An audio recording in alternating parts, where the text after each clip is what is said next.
Degeneración macular relacionada a la edad, enfermedades de la retina central, desprendimiento de retina. La retina es la capa más interna del globo ocular. Su función es transformar la luz en un impulso nervioso o energía, la cual se transmite hacia el cerebro a través del nervio óptico. El cerebro convierte esta energía en imágenes. La luz llega a la retina a través de la córnea, cruzando la pupila, el cristalino y el humor vítreo.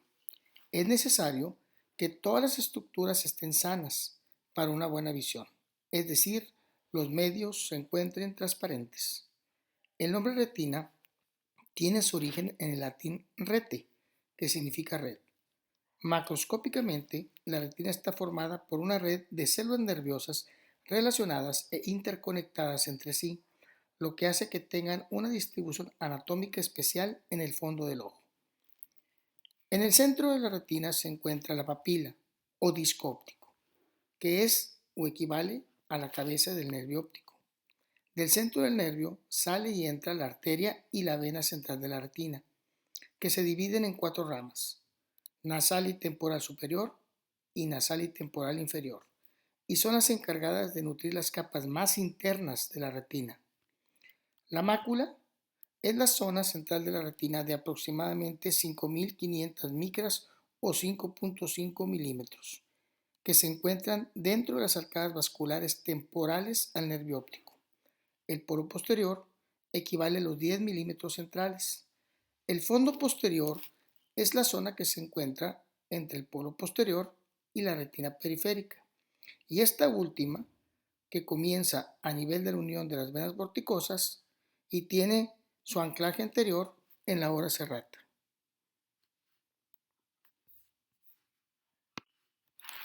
Microscópicamente, la retina está formada por 10 capas bien diferenciadas. Están íntimamente conectadas entre sí para ir transformando la señal de luz que reciben en el impulso nervioso.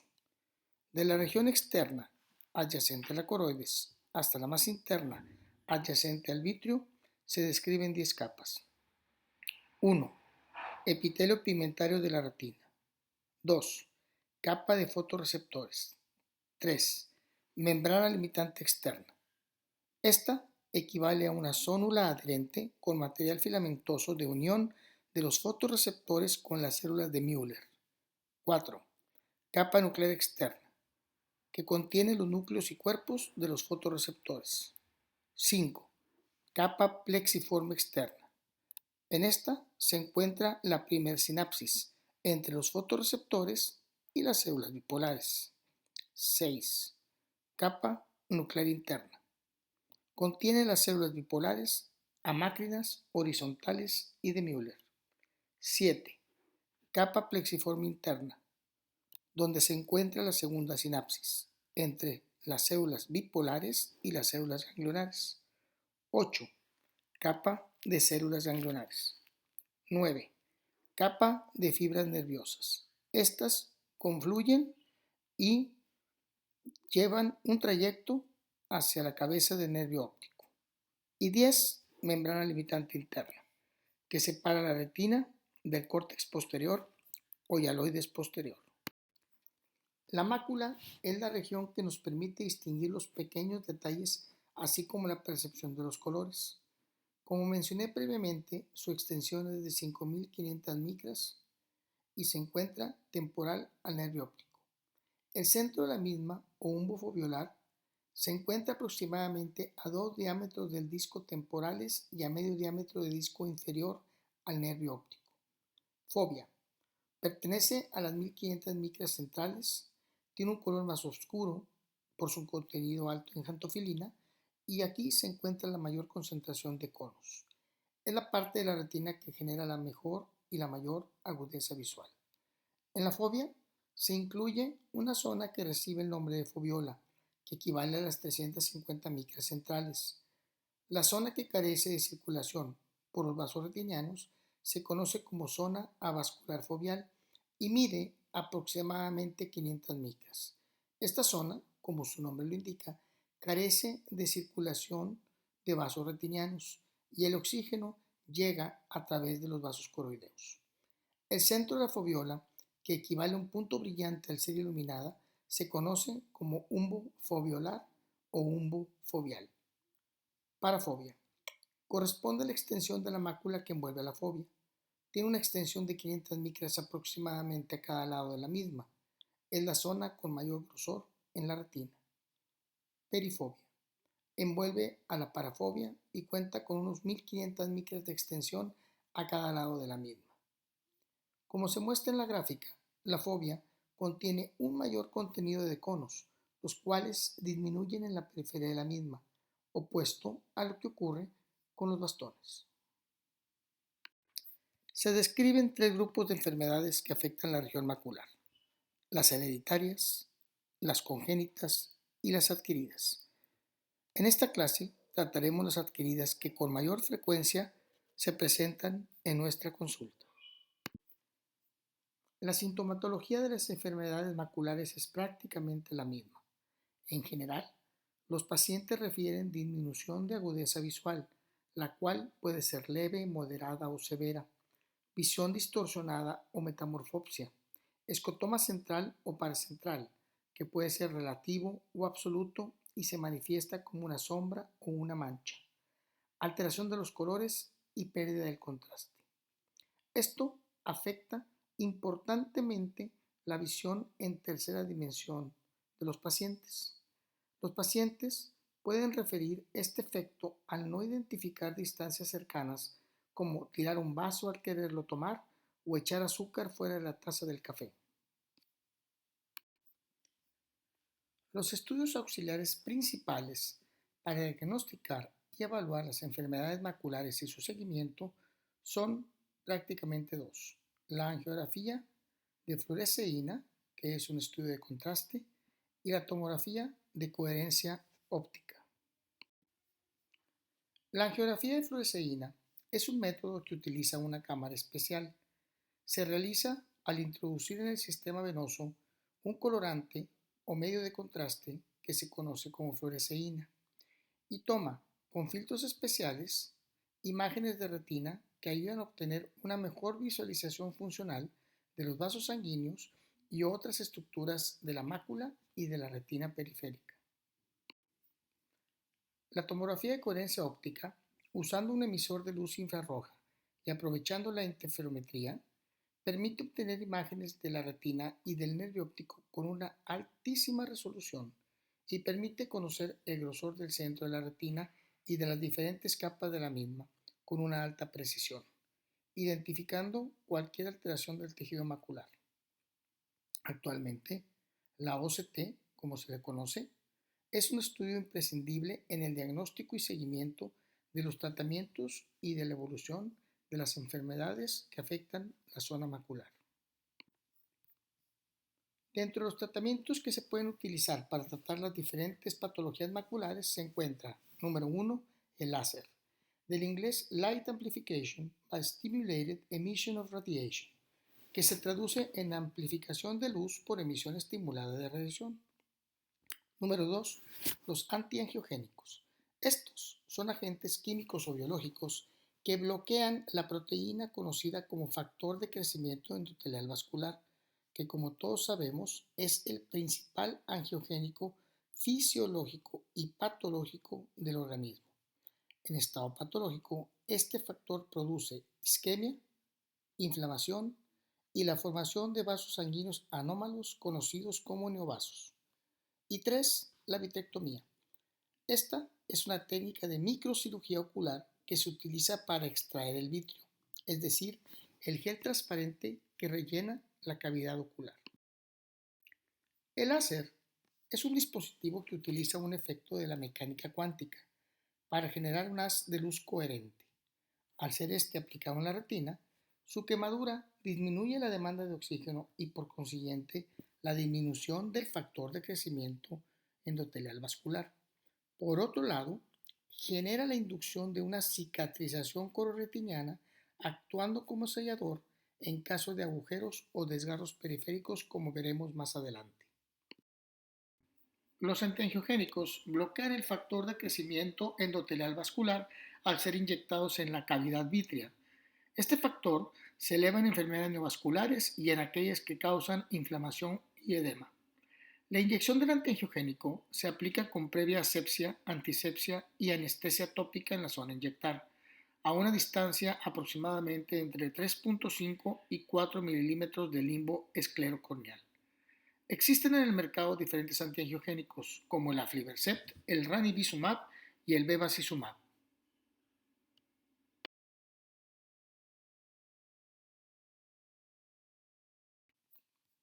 Dentro de las enfermedades maculares adquiridas se encuentran las secundarias enfermedades vasculares, las inflamatorias, las traumáticas y las de etiología desconocida o mixta. De las enfermedades vasculares, la maculopatía diabética es la más frecuente. El resto generalmente se asocian a pacientes con hipertensión arterial sistémica. Aunque la sintomatología es similar, cada una requiere diferente tratamiento. Al engrosamiento focal o difuso de las capas de la retina central, como resultado de la vasculopatía diabética, se conoce como edema macular diabético o maculopatía diabética. Esta es la causa principal retiniana de pérdida visual en los pacientes con diabetes y se presenta en el 10% de ellos. Generalmente, el 50% afecta a la zona central foveal y aumenta su incidencia proporcionalmente al grado de severidad de la retinopatía. El primer cambio histopatológico que genera el edema macular diabético es la pérdida de los pericitos.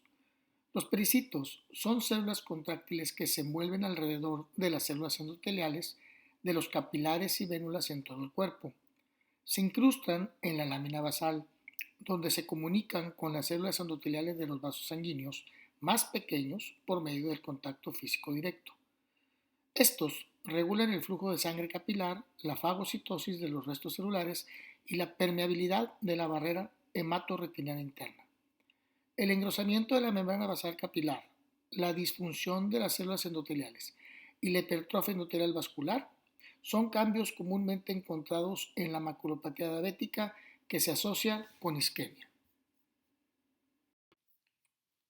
Como mencioné, la principal proteína involucrada en la formación de la angiogénesis patológica en las diferentes enfermedades vasoproliferativas se conoce como factor de crecimiento endotelial vascular. Este factor promueve la ruptura de la barrera hematorretiniana, tanto la interna, que está formada por los capilares sanguíneos, como de la externa, la cual está formada por el epitelio pigmentario de la retina, dando como resultado la inflamación de la mácula. Por otro lado, genera la aparición de nuevos vasos frágiles y de muy mala calidad, presentes en la retinopatía diabética proliferativa, que se conocen como neovasos. La primera manifestación clínica en el edema macular diabético en las etapas más tempranas de la retinopatía son los microaneurismas. Estos corresponden a vasos sanguíneos de pequeño calibre enfermos carentes de pericitos. Los microaneurismas permiten la fuga de sangre, plasma, proteínas y lípidos a los tejidos de la retina, lo que ocasiona los diferentes hallazgos clínicos, como son las hemorragias, los exudados duros y el edema. La fotografía muestra los hallazgos típicos de la maculopatía diabética. La angiografía muestra zonas oscuras que corresponden a zonas de hipofluorescencia. Esto es por la falta del llenado del medio de contraste, tanto central como periféricas, en forma focal o forma areal, que equivale a zonas de hipoperfusión vascular e isquemia. Por otro lado, observamos también zonas blancas puntiformes hiperfluorescentes debido al drenaje del medio de contraste en las zonas de microaneurismas, edema y o neovascularización. La tomografía de coherencia óptica de la fotografía superior derecha muestra de manera clara y precisa el engrosamiento importante, difuso y quístico característico del edema macular diabético.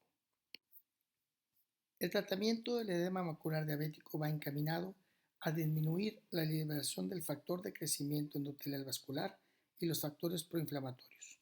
Esto se logra mediante la aplicación de láser, de inyecciones intravítreas ya sea de antiangiogénicos y o de esteroides. Los tratamientos pueden ser escalonados de manera individual o en combinación. Dependiendo la respuesta, será necesario la reaplicación de los mismos. El control metabólico es muy importante para lograr el beneficio de estos tratamientos. Aquí se muestra la tomografía de coherencia óptica de un paciente con edema macular diabético en tratamiento exitoso con aflibercept intravítrea. En las fotografías podemos ver en la parte superior lo que es el mapeo macular, que se ve con colores. Aquí se observan dos zonas de inflamación que se pueden identificar con colores blancos y un halo de color rojizo, lo que traduce la inflamación. En el modo B o en el modo estructural, en la parte inferior, se ve el engrosamiento en la tomografía de coherencia óptica de las capas de la retina. A medida que se va inyectando el aflibercept, vemos también cómo estas áreas de inflamación disminuyen considerablemente hasta prácticamente llegar a la normalidad. Maculopatía hipertensiva. El diagnóstico se basa principalmente en la exploración del fondo del ojo. Los hallazgos más frecuentes en los casos de retinopatía hipertensiva se dividen en tres. Número 1. Estrechamiento arteriolar. Número 2. Arterioloesclerosis con hiperplasia endotelial, ya la iniciación de la íntima y engrosamiento de la media. Esto genera cambios marcados en los cruces arteriovenulares, conocidos como cruces patológicos. Y 3. Extravasación vascular.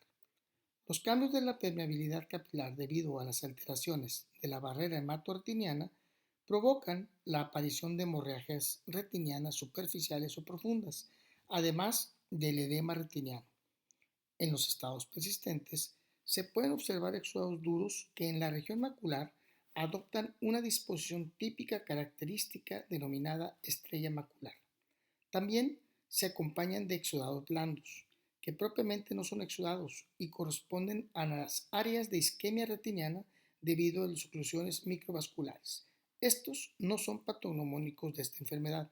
También se pueden presentar en algunas otras patologías vasculares asociadas con isquemia, como lo es la retinopatía diabética, la retinopatía por radiación, etc. Y 4. El edema de papila es el signo clave de la retinopatía hipertensiva grave.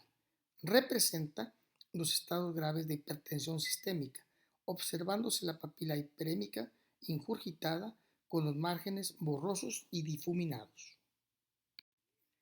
El tratamiento de la retinopatía y del edema hipertensivo es mediante el control sistémico de la presión arterial. No existe un tratamiento intraocular como el que se describe para el edema macular diabético o las otras patologías.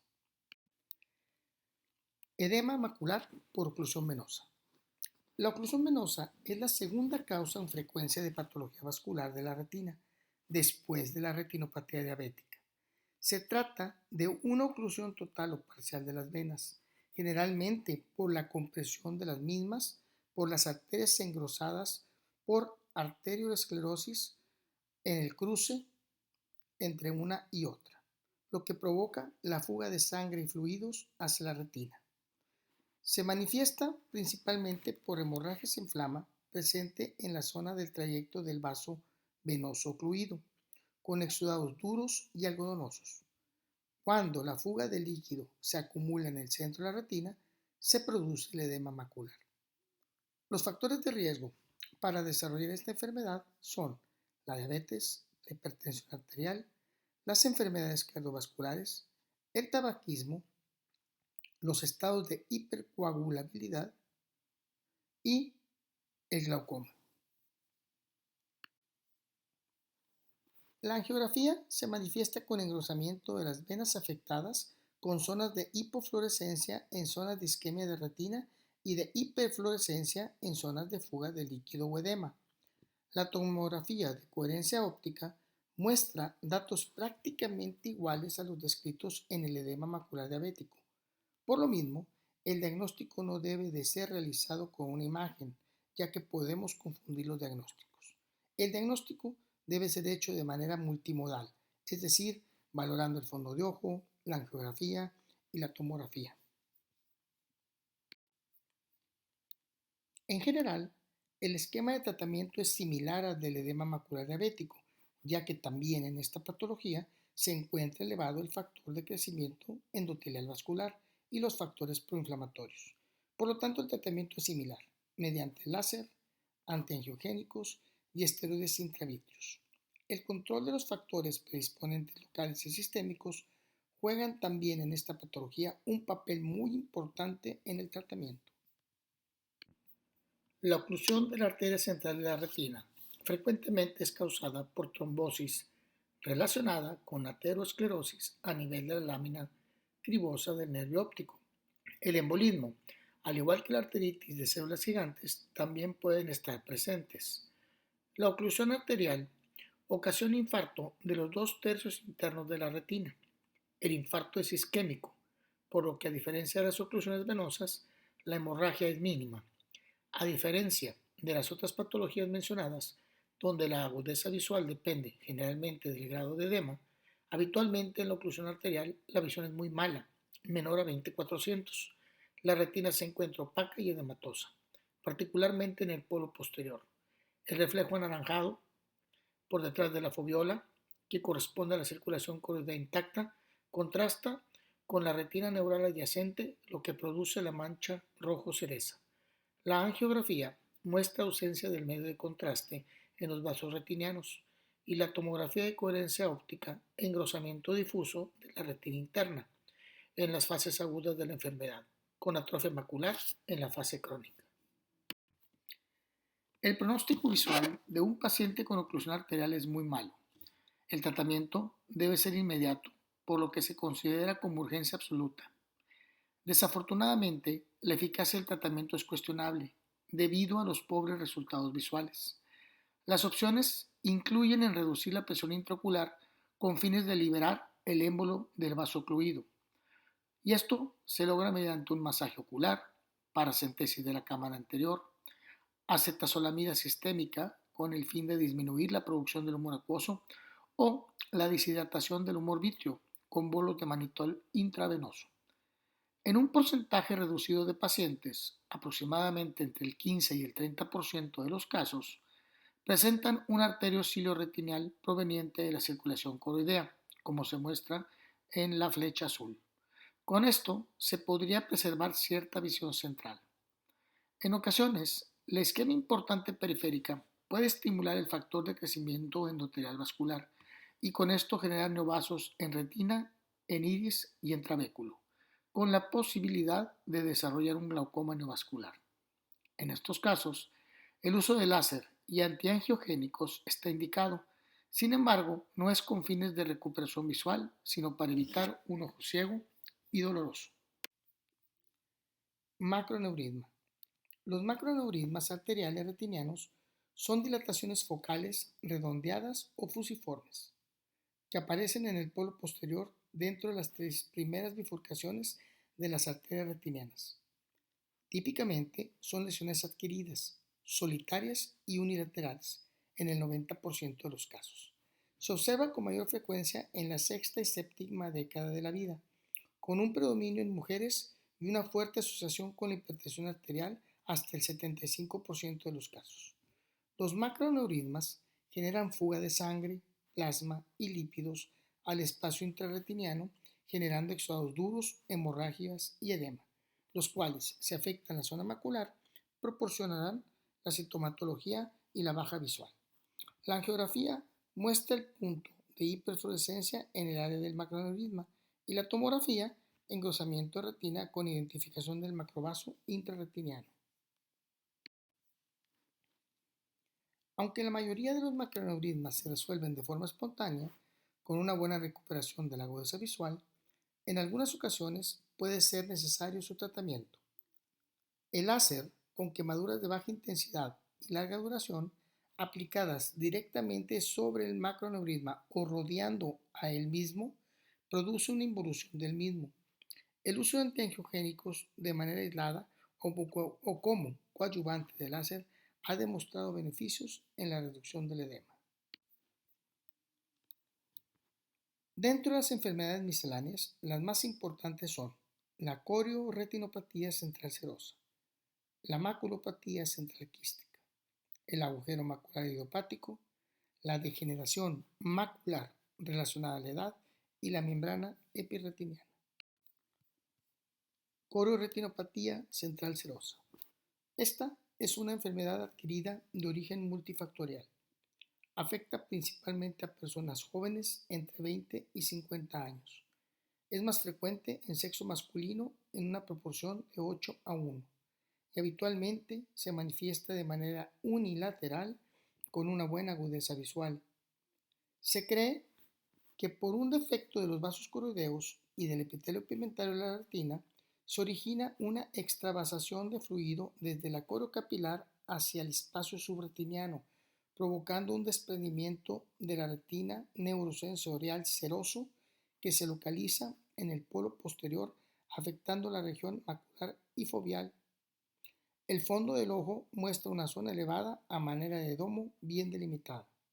En caso de no afectar esta zona, el cuadro puede pasar desapercibido y ser asintomático. La etiopatogenia de la central serosa no está completamente aclarada, aunque se ha asociado con personas sometidas a situación de estrés, individuos muy activos, personalidad tipo A, embarazo, tratamientos con corticoides o pacientes con niveles elevados de cortisol endógenos, entre otras. La angiografía muestra en fase temprana un punto de hiperfluorescencia que fuga importantemente en fases tardías en la zona del defecto del epitelio pigmentario de la retina y en la zona del edema. La tomografía muestra claramente la separación o el desprendimiento seroso que ocurre entre la capa neurosensorial y del epitelio pigmentario de la retina. El tratamiento generalmente es conservador, tratando de evitar los factores predisponentes a la enfermedad. Se recomiendan antiinflamatorios no esteroideos tópicos por 3 a 6 semanas en gotas oftálmicas. En caso de no ceder o tener cuadros repetitivos de manera frecuente, el láser en el área del defecto del epitelio pigmentario puede inducir el cierre del mismo. En ocasiones, el uso de antiangiogénicos puede coadyuvar en el tratamiento. El uso de esteroides tópicos, sistémicos o intravitreos está contraindicado. Maculopatía central quística. Esta generalmente ocurre después de una cirugía ocular, principalmente la cirugía de catarata. Se cree que es por estimulación de la interfase vitreomacular que induce la cascada de las prostaglandinas, provocando cambios microquísticos con disminución de la agudeza visual. La incidencia de esta manifestación postoperatoria se incrementa si se presentaron eventualidades durante la cirugía de catarata, como la ruptura capsular posterior con pérdida y prolazo del vítreo hacia la cámara anterior.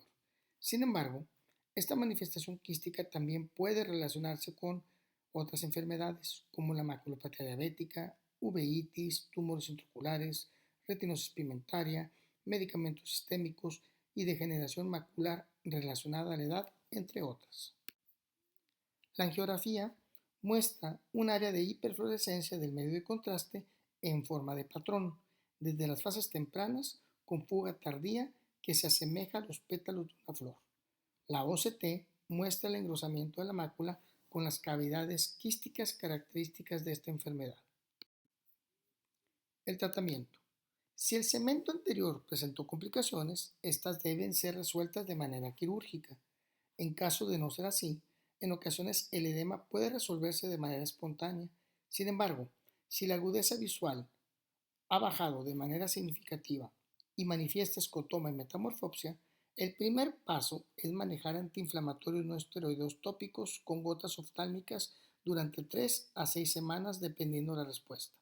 De no mejorar, el uso de antiangiogénicos y o dexametasona intravítrea son otra opción en el tratamiento. Degeneración macular relacionada a la edad. Esta es la principal causa de ceguera legal irreversible en pacientes mayores a los 55 años. Es una enfermedad multifactorial y generalmente respeta la periferia de la visión.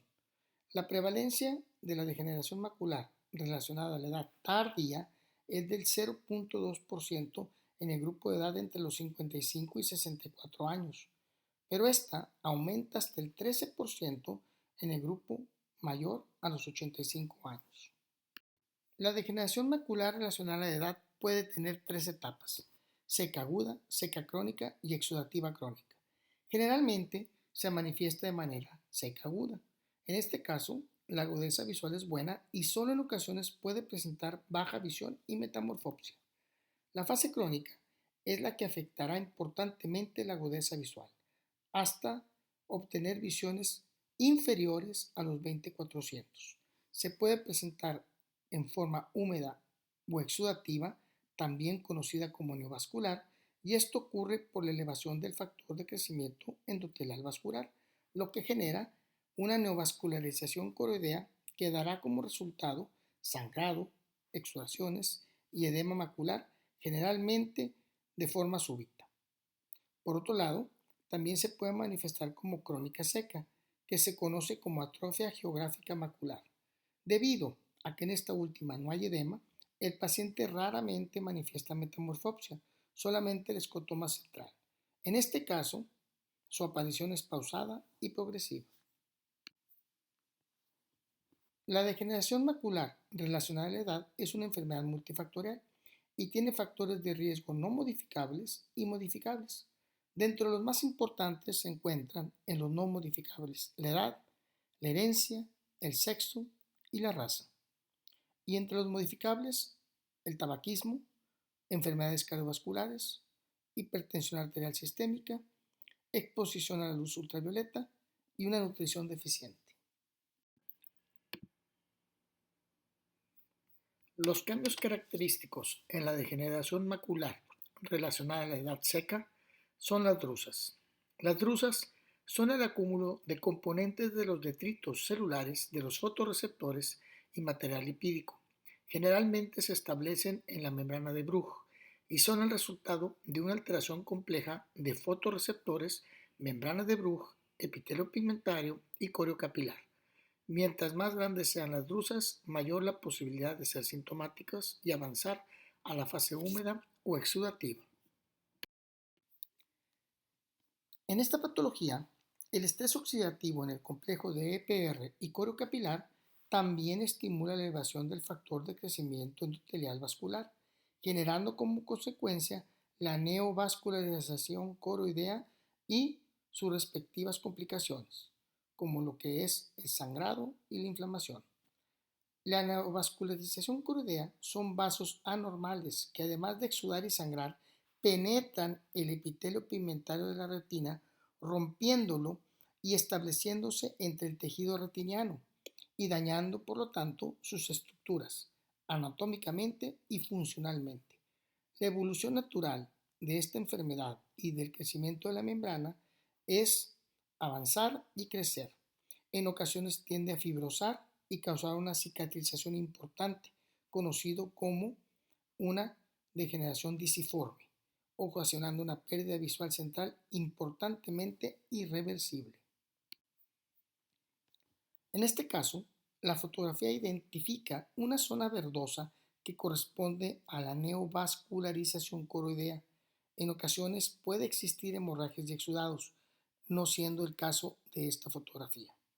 En la geografía se demuestra claramente un área de hiperfluorescencia temprana con fuga tardía, delimitando perfectamente a la membrana de una manera definida.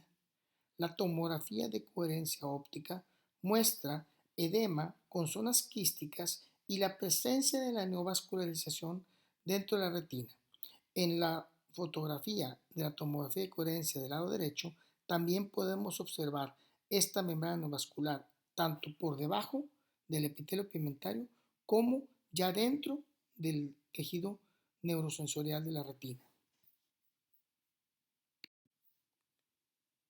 A diferencia de la forma exudativa, en la forma atrófica hay pérdida del epitelio pigmentario y de la corocapilar, muy bien delimitada. La angiografía demuestra un área de hiperfluorescencia, sin embargo, Esto no es debido a una actividad. Esto aparece simplemente por la carencia de lo que es el epitelio pigmentario de la retina. Y esto hace que la fluoresceína coroidea se vea de una manera más importante, fenómeno conocido como fenómeno de ventana. La tomografía de coherencia óptica muestra una retina externa adelgazada y atrófica. El tratamiento actual que ha demostrado beneficios significativos es el que se utiliza en la fase húmeda o exudativa. En este caso, debe de darse el tratamiento lo más pronto posible para prevenir los daños secundarios al crecimiento de la neovascularización. Principalmente se logra con terapia antiangiogénica intravítrea. En ocasiones, la dexametasona intravítrea también es de utilidad en esta etapa de la enfermedad. Los suplementos alimentarios, como antioxidantes y carotenoides, solo han demostrado un beneficio de hasta el 38% en el avance de la fase seca a la húmeda cuando se utiliza con ciertas reservas. Aunque ya existen estudios en el tratamiento de la fase atrófica, aún no existe un medicamento en el mercado para esta etapa de la enfermedad. La cartilla de Amsler es un estudio que se utiliza para delimitar las áreas de metamorfopsia y escotomas de las patologías maculares. Generalmente, el paciente con degeneración macular relacionada a la edad se realiza este examen una vez a la semana con fines de identificar zonas nuevas de actividad. Se le pide al paciente que de manera monocular fije su visión en el punto central y sin dejar de verlo, identifique zonas de distorsión, desaparición parcial o total de las líneas. Aquí se ve una rejilla de Amsler normal en la cuadrícula izquierda y en la derecha una cuadrilla de un paciente con datos de metamorfopsia y escotoma. La membrana epirretiniana. Esta es el resultado de una alteración de la interfase vitreomacular en la cual se genera la proliferación de un tejido fibrocelular y avascular en la superficie de la retina. Cuando este tejido se contrae y se arruga, causa disminución de la agudeza visual y una visión distorsionada. Se presenta principalmente en mayores de 50 años y aumenta hasta en un 20% en los mayores de los 75 años. Es más frecuente en mujeres y puede ser bilateral. La fotografía muestra un área de contracción tisular y la tomografía muestra la membrana epirretiniana con el engrosamiento macular. El tratamiento se indica solamente cuando la visión sea menor de 20/40 o la distorsión visual sea importante. Se realiza el retiro del gel vítreo mediante la vitrectomía. Después, como se muestra en el video, con una pinza especial se retira delicadamente la membrana epirretiniana. En este caso, se puede observar cómo la zona central se encuentra muy engrosada y contracturada. De manera sutil, la membrana epirretiniana debe de ser separada lentamente de la retina para no causar un desgarro en la misma.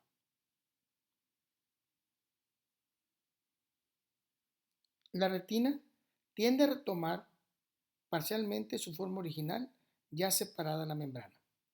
Después del retiro de la membrana, aplicamos un colorante que se llama azul brillante para retirar la membrana limitante interna. Aquí en el video podemos ver cómo este colorante se capta perfectamente por la membrana limitante interna. Esta membrana limitante interna se sugiere retirar debido a que puede funcionar como andamiaje para la formación de una nueva membrana epirretiniana. Por lo tanto, con la finalidad de que esta membrana no vuelva a crecer, se indica su retiro.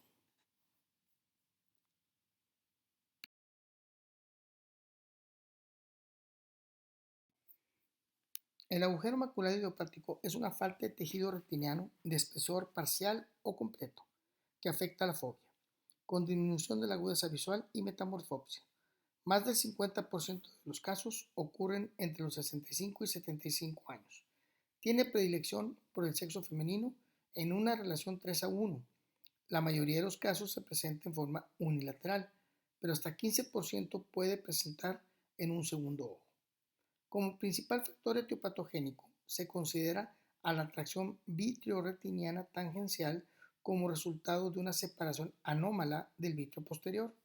En este caso, la unión de la interfase vitreomacular formada entre la hialoides posterior y la retina se encuentra más adherida de lo normal y al separarse el vitrio genera una ruptura en la zona macular central. Este fenómeno es similar al que ocurre cuando se desarrolla un desgarro en la retina anterior con su consecuente desprendimiento de retina, como será en su momento explicado.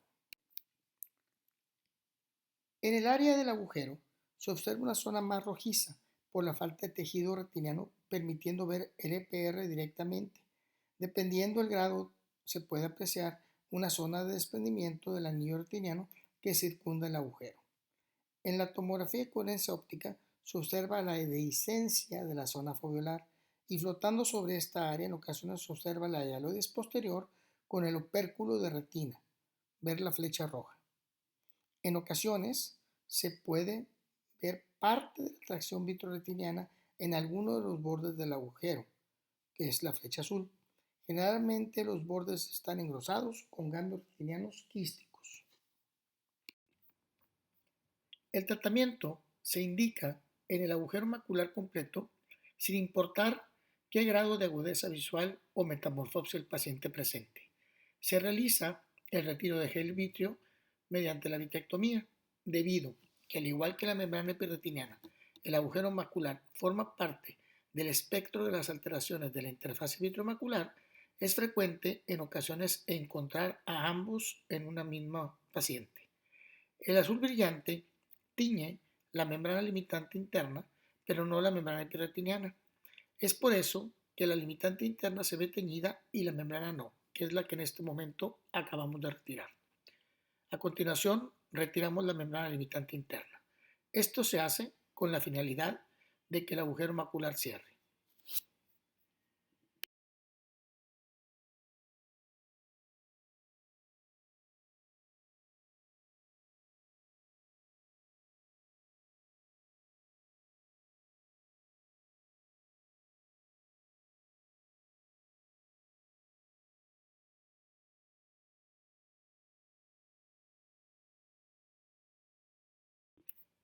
El desprendimiento de retina es la separación de la retina neurosensorial del epitelio pigmentado. Puede ser reumatógeno, traccional o inflamatorio. El desprendimiento de retina reumatógeno se genera por una solución de continuidad en la retina periférica o un desgarro. El tractivo por la formación de membranas neovasculares vitreo-retinianas y el exudativo por inflamación o tumores intraoculares. En esta clase trataremos los dos primeros. Para comprender por qué se genera un desgarro en la retina periférica de manera espontánea, debemos entender la anatomía del vitrio y su unión con la retina. El gel vitrio, contenido en la cavidad vítrea, está formado principalmente por agua, proteínas, colágeno, etc. Con el tiempo y en circunstancias normales, el contenido de este gel degenera, formando cavidades o lagunas de agua. Esto debido a que el gel vitrio no regenera y en su lugar es sustituido por humor acuoso. Con el tiempo, esta desestabilización produce una separación entre la hialoides posterior y la retina. Esta separación comienza en la zona macular, después en la zona del nervio óptico, posterior a esto en la retina media y por último en la retina anterior. En condiciones fisiológicas, el proceso de separación o desprendimiento del vitrio posterior pasará desapercibido. En ocasiones, el paciente notará la aparición de flotadores o miodesopsias, moscas flotantes, y algunas fotopsias como el relampagueo o flachazos periféricos. Con el tiempo, la separación del vitrio finaliza sin dejar secuelas importantes, en ocasiones flotadores. Estos flotadores en ciertos pacientes se atraviesan en el campo de visión y generan molestias. Sin embargo, generalmente tienden a desaparecer o a ser sensorialmente ignorados. Cuando estos son demasiado molestos, puede indicarse la remoción quirúrgica de los mismos. Aquí se muestra la tomografía con separación fisiológica de la hialoides posterior en la zona macular. El ultrasonido en modo B muestra también la separación completa fisiológica total de la hialoides posterior. El desprendimiento de retina regmatógeno es secundario a una alteración de la interfase vitrio-retiniana periférica, conocida como separación anómala o patológica del vitrio posterior. Ya expliqué cómo se separa de manera fisiológica el vitrio posterior. Pues bien, en la separación anómala, la unión de la hialoides posterior está más adherida a la retina de lo normal, lo mismo que ocurre en el agujero macular idiopático, y al separarse de la misma generará un desgarro o un regma, pero en este caso en la retina periférica. Formado el desgarro, las tracciones continuas anteroposteriores del opérculo y de los bordes del mismo generarán que el contenido acuoso de la cavidad vítrea penetre a través del mismo y con esto diseque y desprenda la retina de manera parcial o total. Al igual que en la separación fisiológica del vitrio posterior, los pacientes también pueden referir fotopsias y miodesopsias. Sin embargo, en el caso que se genere un desgarro y un consecutivo desprendimiento de retina, iniciará la aparición de una zona de escotoma absoluto. La zona de desprendimiento generará un escotoma absoluto en el campo visual contralateral, es decir, si la retina superior está desprendida, el paciente referirá un escotoma en su campo visual inferior. Si el desprendimiento es nasal, el escotoma será en el campo temporal, y si la mácula está involucrada, el escotoma abarcará también el campo de visión central. Debido a esto, es importante que todo paciente con antecedentes de fotopsias y aparición súbitas de flotadores acuda a valoración para descartar la presencia o no de un desgarro. Debido a que lo que genera un desprendimiento de retina regmatógeno es un desgarro, es importante identificarlo antes de que la retina comience a desprender. Si este es el caso, el objetivo es sellar el desgarro mediante una reacción inflamatoria y de cicatrización que se puede lograr con la aplicación de láser alrededor de los bordes del desgarro. En ocasiones también se logra con crioterapia transescleral. Generalmente, la reacción de cicatrización se logra entre el quinto y séptimo día de la aplicación. Sellado el desgarro, la posibilidad del desprendimiento de retina se reduce importantemente. Si los bordes del desgarro están elevados o ya la retina se desprendió, el tratamiento con láser no funciona y entonces es necesario una cirugía para reaplicar la retina y sellar el desgarro. El cierre del desgarro puede ser hecho mediante la indentación de esponjas suturadas en la zona del desgarro, referido en la esclera, lo que se conoce como cirugía extraocular. En estas fotos se observan las zonas del desgarro con desprendimiento temporal superior e involucro macular, y en el postoperatorio con la indentación de la esponja suturada esclera en la zona del desgarro y la retina que ya ha sido reaplicada. Actualmente, la técnica más empleada en el tratamiento del desprendimiento de retina es la vitrectomía, que de manera intraocular reaplica la retina y sella el desgarro. En ocasiones, los bordes del desgarro causan una ruptura vascular con sangrado importante en el vitrio. Como observamos en este video, existe, además del desprendimiento, un sangrado vítreo denso que debe ser retirado con precaución para no confundirlo con la retina desprendida flotante que podemos ver posterior a esta hemorragia. El vitrector sirve como un instrumento para cortar y succionar el sangrado. Mediante el uso de líquidos especiales pesados, como vemos en el video, podemos estabilizar y reaplicar la retina a manera de planchado. Esto con la finalidad de concluir la separación completa del vitro anterior y de esta manera estabilizar también la retina en su totalidad. Es importante liberar las tracciones del opérculo del desgarro y también mediante un intercambio de aire y agua podemos nosotros introducir nuestro instrumento por el desgarro para de esta manera drenar de manera completa el líquido subretiniano y así aplicar la retina de manera total. Este paciente tenía además membranas epirretinianas por la cronicidad del caso y es importante retirarlas con fines de que la cirugía funcione. Al final, aplicamos láser alrededor del desgarro y en este caso decidimos dejar como taponador aceite de silicón intravítreo.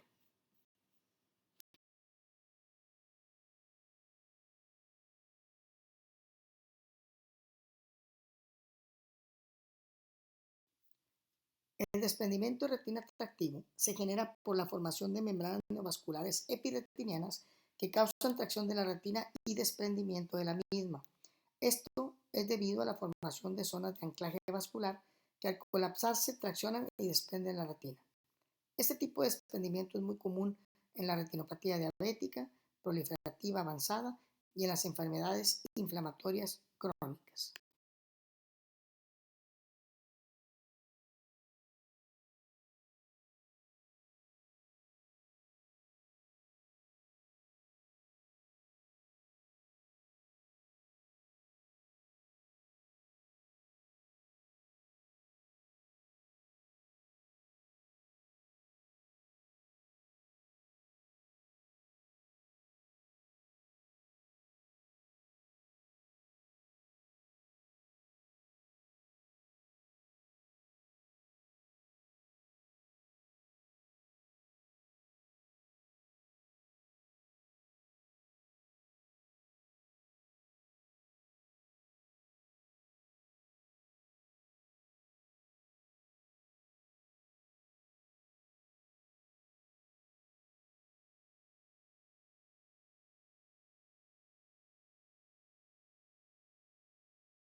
Se muestra el postoperatorio a las 3 semanas con una retina central y periférica reaplicada y con una funcionalidad visual de 20/800. Generalmente, el grado de retinopatía avanzada, como la de este paciente, evoluciona a la ceguera total, con altas posibilidades de desarrollar un glaucoma neovascular. Estas cirugías permiten modificar la evolución natural de esta enfermedad. Sin embargo, mientras más severo sea el grado de retinopatía, menor será el pronóstico visual y anatómico. Es por esto que se debe de insistir al médico no oftalmólogo de la importancia de evaluar oftalmológicamente a los pacientes con diabetes desde el momento del diagnóstico de su enfermedad.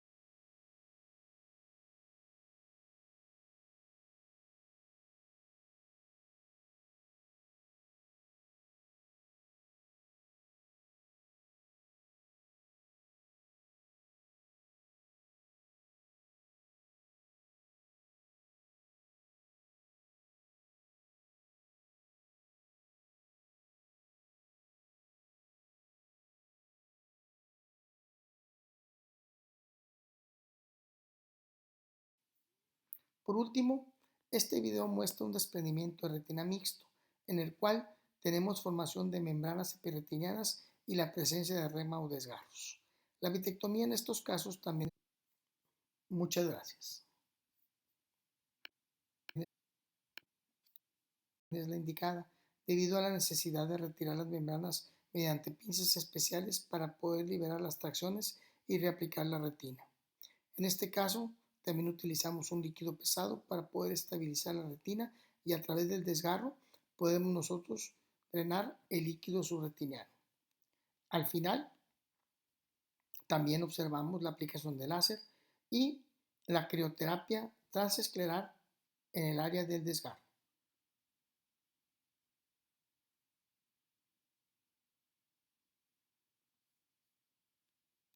El tratamiento también es quirúrgico y se requiere de vitrectomía por la posibilidad de retirar sangrados, fragmentar, disecar las membranas proliferativas y también aplicación de láser. Note cómo el bitector diseca las membranas de la retina. Debe realizarse con delicadeza para no romper la retina adyacente. Si no logramos retirar las membranas en su totalidad o causamos un desgarro en la retina, pues el resultado de este paciente puede ser no satisfactorio. Frecuentemente, en casos severos, como el que se muestra en este video, para lograr una estabilidad de la retina y mejor pronóstico anatómico y visual en el postoperatorio, utilizamos aceite de silicón especial para taponear la cavidad vítrea. Es decir, en lugar de dejar un líquido o un gas dentro del ojo, dejamos aceite de silicón.